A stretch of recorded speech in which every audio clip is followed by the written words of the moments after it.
It was a really sad day, a really sad Friday for me. In a few minutes, I will see that my life has turned into a mess that I will not be able to control. The only thing to do at this point was to wait and see if the expected shit actually happened. However, I will not become a weak slug who will grieve and feel sorry for himself. No, I never forgot what my old sergeant taught me a long time ago. Attack is the best defense. My only choice is to fight to at least save my honor, even if many other things go to hell.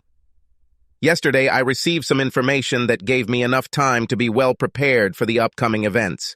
That's why I was sitting in my friend's black Peugeot 307, parked in a secluded corner of the motel parking lot. I'd been told my wife would be here this afternoon, and now I was nervously curious to see if her red Toyota Yaris would show up. She arrived, and within seconds her real man pulled up behind her in his Rex BMW, which he parked next to my wife's car. He said a few words to her and went to the reception desk. I got out of the car, walked over to my wife's Toyota, opened the unlocked passenger side door, and sat down in the seat. My completely surprised wife screamed, "You, Billy, what the hell are you doing here?" I handed her a brown envelope and said, "Nothing special, just divorce papers for my cheating and soon-to-be ex-wife. Have a great time, have sex with your noble, real man, and don't be shy. You can stay here forever." She started screaming, No, you are completely wrong. This is not what you think. Let me explain why I am here. I assure you it is not for any deception. I want a divorce, and I don't care if you're having sex with that worm who just ran off to get the key to the room in your love nest. Don't be shy. You can be his slut. Like I said, I don't give a fuck. It was obvious that my once loving wife was expecting this day to be a much more romantic affair with her clearly aroused noble lover because she began to cry loudly. At that moment, her so-called real man was returning waving his room key, and when he saw Rebecca crying and still sitting in her car, he opened the door on her side and asked, "Who the hell is he? And what did he do to you?" While he was saying this, I got out of the car, took a small plastic bottle out of my pocket, and running up to him, I heard her son, "He is my husband, and he is going to divorce me because of the two of us. I'll beat that stupid idea out of that damn bastard." When the lover turned to me, I aimed at his face, squeezed out the bottle with a mixture of water and shampoo, and the resulting stream of water hit him in the face, blinding his eyes and making him scream in anger. While he was temporarily out of action, it was time for my second weapon, a dart with 3 prongs soldered to the tip. I quickly stepped behind him, then swung my right hand sharply and drove the dart through his pants and underwear, deep into his left buttock. Thanks to the barbed tip, it remained stuck and could not be pulled out without surgery. On the whole, my actions were successful, so I left apparently unsuccessful lovers. He had shampoo in his eyes, a dart in his ass, and he swore like an old dock worker. My cheating wife was still sitting and crying loudly in her chair. I walked to my car and left the motel parking lot without further problems. Whatever happens later this Friday, one thing is for sure, these lovers will not be in the mood for romantic sex. In my humble opinion, the main reason for our unhappiness is Rebecca's mother. Although she is not green, does not have a tail, and does not spit fire, she should still be considered a truly hostile dragon who never missed any chance to be a pain in my ass. It started from our first meeting. I was invited to dinner at Rebecca's house. It was more of a cross-examination than a pleasant dinner. After a lot of questions, Dragon said that she didn't like my name because Billy was an E-name, and she didn't like people with E-names. Upper-class families never gave their children such names, e.g. Billy, Kenny, Ronnie, Molly, Nellie, Cindy, etc. Thank you for this, I thought. I was surprised when both Rebecca and her apparently spineless, sloppy father remained silent while the dragon humiliated me. She continued by saying that Swenson is a typical farmer's name from the days when a son took his father's name along with son at the end of the surname. She then continued by saying that she expected something better for Rebecca since her second daughter, Natalie, was about to marry a fine man from a noble family. I'd heard enough, stood up and said, "Wasn't this guy's father a bastard in some distant branch of this family?" What about him being an unemployed parasite on the welfare system? Before anyone could answer, I continued, "Will you come with me, Rebecca?" To my great surprise, Rebecca came with me, and we left what I thought was the dragon's nest. I had known Natalie's boyfriend Alexander since school, and wasn't surprised that he, with his con artist skills, had made Rebecca's weird mother think he was God's gift to Natalie. It's none of my business, and why should I care anyway? Of course, I wasn't invited to Natalie and Alexander's big wedding, and I didn't care a damn about that either. What worried me was Rebecca and I's relationship, and they got better and better until it got so good that it led to her accidental pregnancy. This made the dragon almost spitfire when she called me and shouted out her opinion about what a scumbag I really was in her and other decent people eyes, and that there can be no talk of any wedding at her expense. The Scandinavian Church of Los Cristianos on the Spanish Canary Island of Tenerife is a very popular place for small weddings, so Rebecca and I went there with our best friend and got married.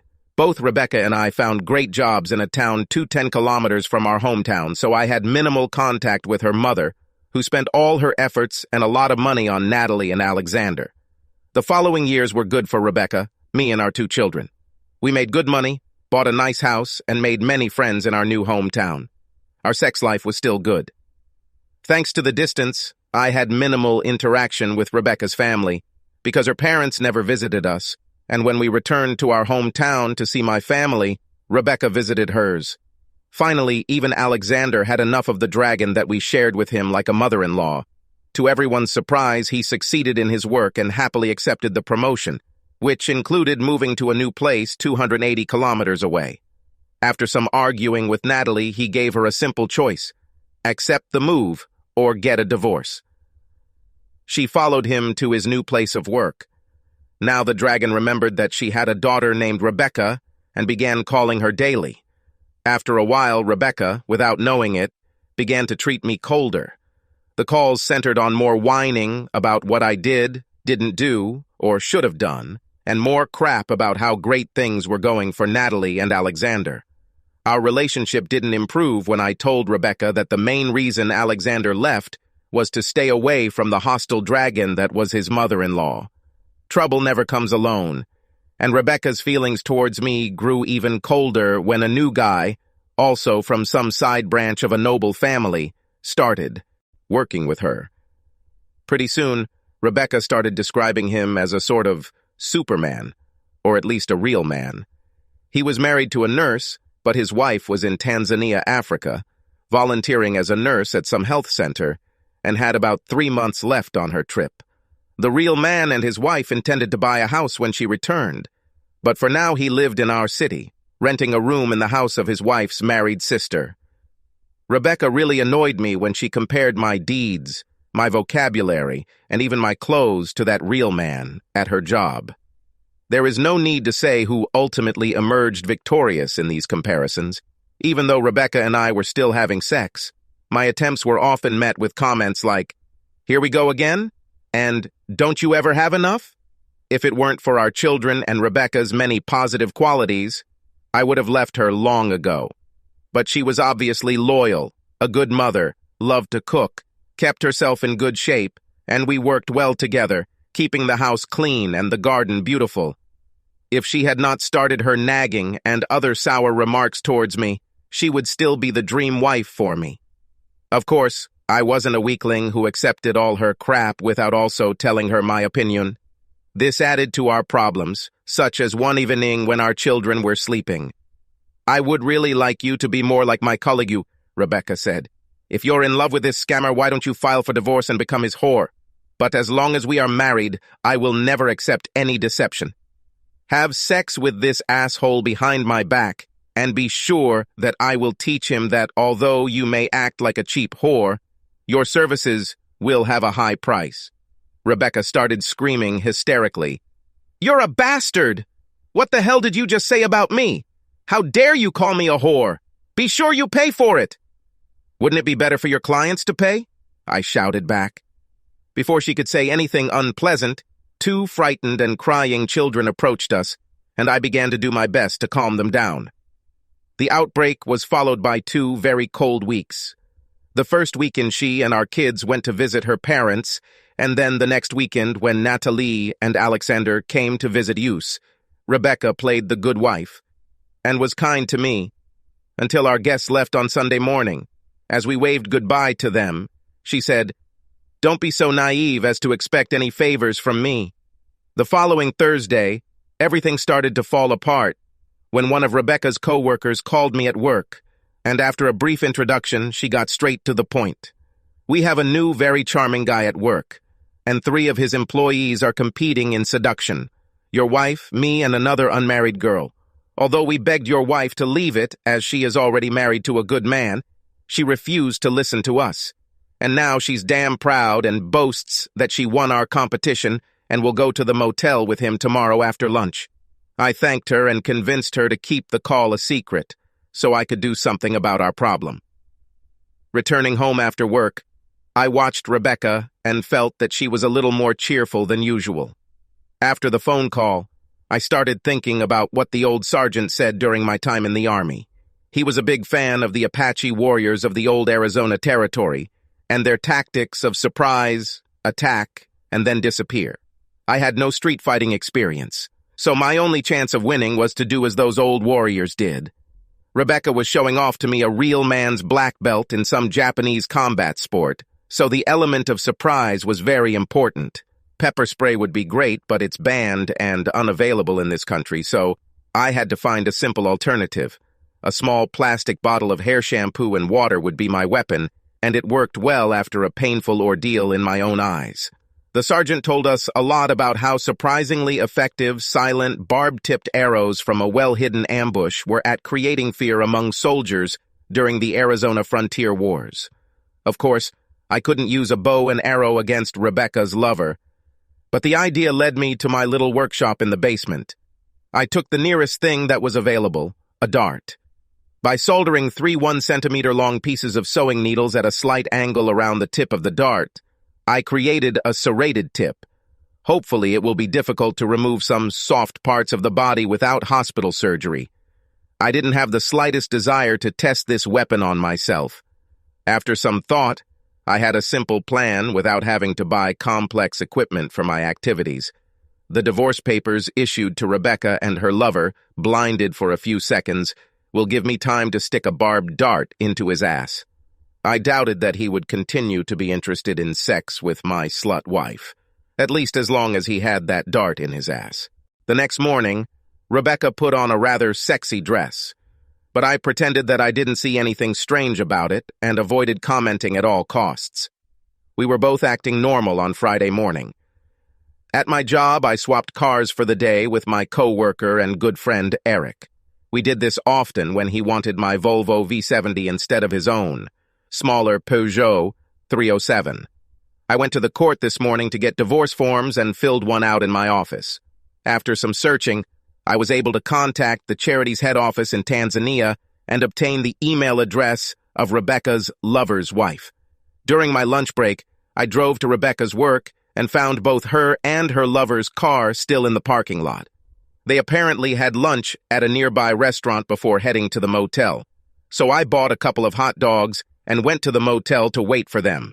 As you already know, the lovers arrived at the motel, and my actions went exactly as planned.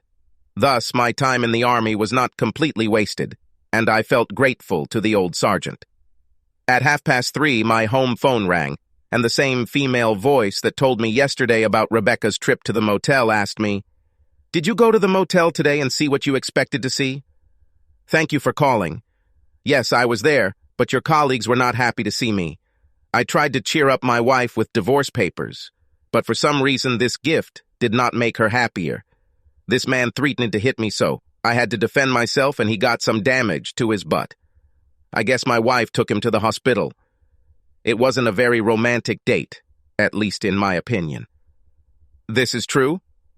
"Oh yes, that's right. I have no reason to lie to you. My wife is not at home yet, but don't be shy. Call her on her mobile and ask. Of course, I can't guarantee that she will tell you the whole truth." She then, whoever she was, thanked me and asked for Rebecca's cell phone number, which I gave her. I hope they had a nice chat. After that, I sent an email to the wife of the real man in Africa and explained the whole situation. Rebecca returned home by 4 o'clock, and it was clear that she was not at all happy. She looked at me intently and said, "We need to talk, and do this now. Immediately. It's not a problem for me. You and your lover got what you wanted, and you must have been completely crazy if you expected me to be like a slug, enduring the humiliation that you and your so-called real man intended to give me. No way, Rebecca, I will never put up with this kind of crap without fighting for my pride." I answered, "Even though he didn't hurt you, you hurt him so much that I had to take him to the hospital emergency room. Rest assured, you will have to pay for it. In fact, we are 4 adults and 2 children, I told her. We share the bill for what you and this scoundrel did. You can't take it lightly if you think a poor nurse in Africa is happy after receiving my email with information about you and her husband. Now she knows what shameless swindler she married and who she trusted. Did you really do such a nasty thing to his innocent wife? Even threatening me with divorce was very disgusting. I didn't threaten you in any way. Just sign the divorce papers and you'll get fair terms to be a free woman in 6 months. Refusing to sign and contacting a lawyer will cost you a lot, and you will still end up with the same terms." Now she realized that I was serious and began to sob. "Oh God, are you serious? Please listen to me, for God's sake. I didn't do anything wrong." "Yes, it is. By joining your weak-minded mother's vendetta against me for no real reason, just because I don't have an upper-class name. You allowed her to convince you to be an annoying bitch to me. You're in love with a co-worker who you consider to be your boss in all matters, based on what she's always told me. And then I found out that you were competing with 2 single co-workers to get a date with this so-called real man. When you won that stupid game, you left work early today and went to the motel to claim your prize, which meant you deceived me and wanted to have sex with a married man. You know my opinion about cheating, so there can be no doubt about these consequences. I haven't cheated on you, not today or ever before. That's for sure, and you are the only man I love. Have you forgotten that we have 2 children? But what about them? Our children are the only reason your grumpy ass wasn't kicked out a long time ago. I hear every day about all my shortcomings, in your mother's opinion and in your own opinion, about how damn worthless I am compared to that creeping freak, a real man that you won, met in a motel and, apparently, loved. I'm humiliated by your attempt at deception and fed up with all the other crap you always throw at me. After some time, she realized that the games were over, and we began to negotiate a divorce. Rebecca signed the papers after I agreed that we should both continue to live in our home and not see anyone else for those 6 months until the divorce was final. Over the past 6 weeks, following my actions to thwart Rebecca's attempted deception, strange things happened in the family. The fact is that the situation began to improve and relationships became better. I discovered a good wife, a very good wife indeed. Rebecca has turned into a completely different woman who has apparently forgotten how worthless I was just a few weeks ago. Rebecca and I are polite to each other and do much more together now than we did a few months before our problems came to light. Of course, we don't share a bed or bedroom anymore. Honestly, I don't miss the quick favors she gave me in those few months leading up to her cheating attempt. It sounds stupid, but I believe her when she says she's never had sex with her real man. The motel date was supposed to be the beginning of their love story with a little sex every now and then. The real man's wife demanded that he come to Tanzania to work for free at a relief camp until her own contract expired. He went there to save his marriage, and his wife sent me an email saying he was doing well and that she had forgiven him. She even begged me to forgive Rebecca, but I don't know what to do, because we still have at least 20 weeks to think about it before our divorce is finalized. However, it will be interesting to see if Rebecca is serious about her good wife mission and how long she can continue it. This could be greatly helped if one famous dragon remained submerged in the depths of Loch Ness, Lake Champlain, or simply remained in its nest. Subscribe to our channel so that your second chaff doesn't cheat on you, and go ahead and listen to the next story, because this story is nothing compared to the next one. If you're under 18, don't even think about listening to the next one.